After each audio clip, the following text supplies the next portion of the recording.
and this is our 136th annual May Day March and Rally. And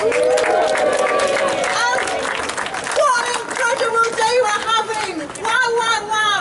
We've got a great turnout today. Huge thanks to all of you who've come, and great to see a lot of comrades who we don't currently know. We want to get to know you more, of course. And we've got the sun, what more can you ask? Leeds TUC represents trade unionists across Leeds, and we know that unity is our strength. We know that the bosses and the billionaires try to divide us. Black against white, men against women, born in Leeds against incomers. They love to watch us fret and fight over our one biscuit while they hoard the whole biscuit barrel. They get rich when we are divided, so we cannot let them divide us, can we? No! You know that at the moment, politically, we are becoming more divided, with people like Donald Trump and Nigel Farage fueling war, hate and division. And it isn't benefiting any of us, is it? No. It's hurting us as fuel and all our prices start to spiral. Most working class people feel really let down by politicians right now, and they are absolutely right to feel that way. I feel that way. Don't you, comrades? Yes. But we have to be careful that we don't start looking for the answers in all the wrong places. That's why this year Leeds TUC are proud to have collaborated with Stand Up to Racism. And it's great to see so many people agreed, and that's why you've come out today.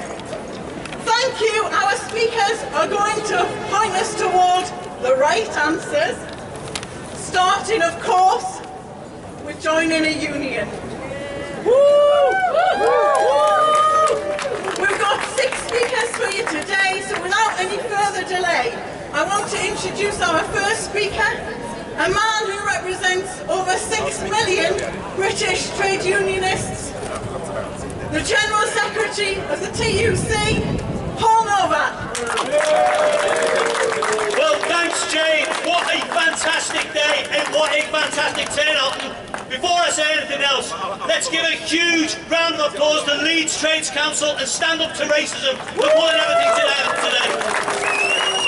Listen, I am proud to be here celebrating May Day with each and every one of you today. Proud to bring greetings and solidarity on behalf of the TUC, 47 unions, millions of workers up and down the country. I'm proud to be part of a movement that every day in workplaces up and down this country and indeed around the world stands up, fights and wins for working class people, their families and communities.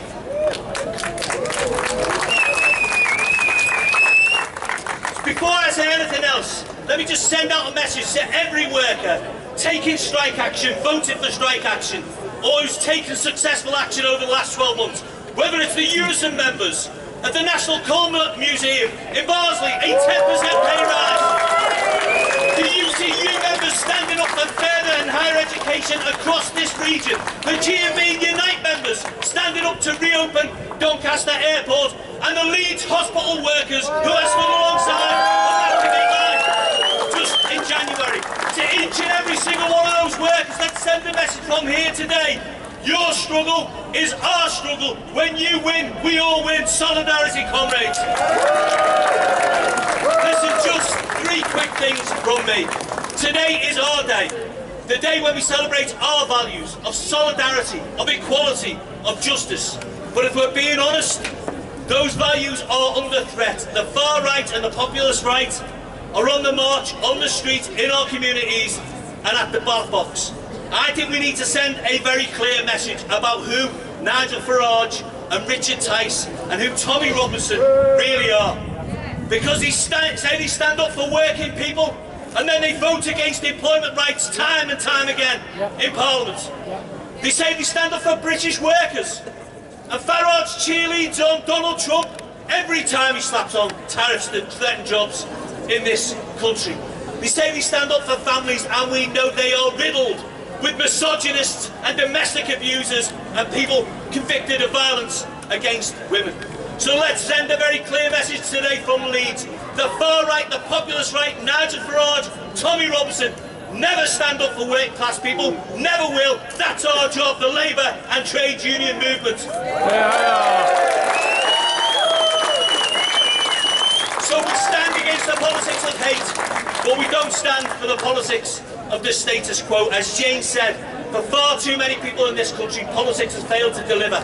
It's failed to deliver a decent job, or a roof over their head, or going to pay the heat bill without being worried whether or not you've got enough money in your bank account. So my message to the government and to politicians right across the spectrum, it's time to deliver the change that people voted for in July 2024. Now there's been some good things, maybe not as much as we would want, but our railways are coming back into public ownership. Thanks to our campaigning, we got rid of that two-child benefit cap, which will lift hundreds of thousands of kids out of poverty. The Employment Rights Act, the biggest upgrade of workers and union rights in a generation, but we need this government to go further, and we need it to go faster, to invest in our public services, to invest in working people, and to ask those with the broadest shoulders to pay a little bit more. Because if Jeff Bezos can send Katy Perry into space, he can pay more tax in this country. If city bankers can award themselves record bonuses, they can pay more tax in this country. And if Christopher Harborn, a Thai-based crypto millionaire, can give Nigel Farage a £5 million gift and a £12 million donation to Reform, he can pay more tax in this country. Final point from me. We need our politicians to deliver change, but we can't wait for them to deliver change. We've got to do what we can right now, in every workplace, in every community, to stand up for working class people, to make sure we turn that Employment Rights Act into more unions, more unionised workplaces, and to remember, as we should on May Day, that every single advance in this country, and indeed around the world, hasn't been handed down to working people. It's something we fought for, and it's something we won. And it doesn't matter whether it is that Employment Rights Act, or the National Health Service, or universal education, or anti-discrimination legislation, or the national minimum wage, or anything else. We fought for it, we won it. That's the power of working class people coming together. That's the power of the trade union movement. Unity works, unity wins, unity is strength. Solidarity, comrades.